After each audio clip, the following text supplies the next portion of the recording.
Donc, ici, cette activité-là consiste à localiser la syllabe, donc savoir à quelle position elle se retrouve dans le mot. Est-ce que c'est la première, la deuxième, la troisième ou la quatrième syllabe?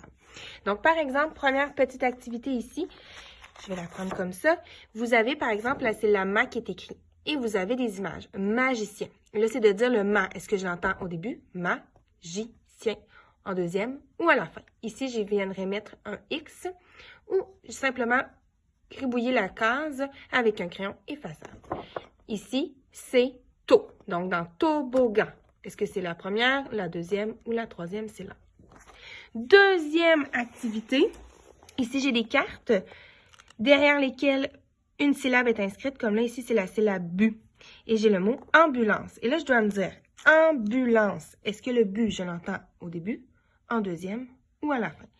Ambulance, j'entends le bu en deuxième. Donc, je dois chercher la maison où il y a 3 ronds comme ça parce que ambulance contient 3 syllabes et aller la mettre, la carte, à la bonne place. Le bu, je l'entends deuxième au milieu. Donc, je vais mettre ambulance dans cette maison-ci. Finalement, dernière, vous avez des images juste ici. Et vous avez 4 syllabes. Ma, to, ro, ta. Vous avez des images derrière lesquelles est inscrit chaque mot. Comme par exemple, si c'est le mot sirop. Là, je vais me dire, c'est laquelle des syllabes que j'entends dans sirop? Sirop, j'entends le ro. Et là, vous le mettez juste en dessous et vous questionnez l'élève à savoir sirop. Est-ce que le ro, je l'entends au début ou je l'entends à la fin?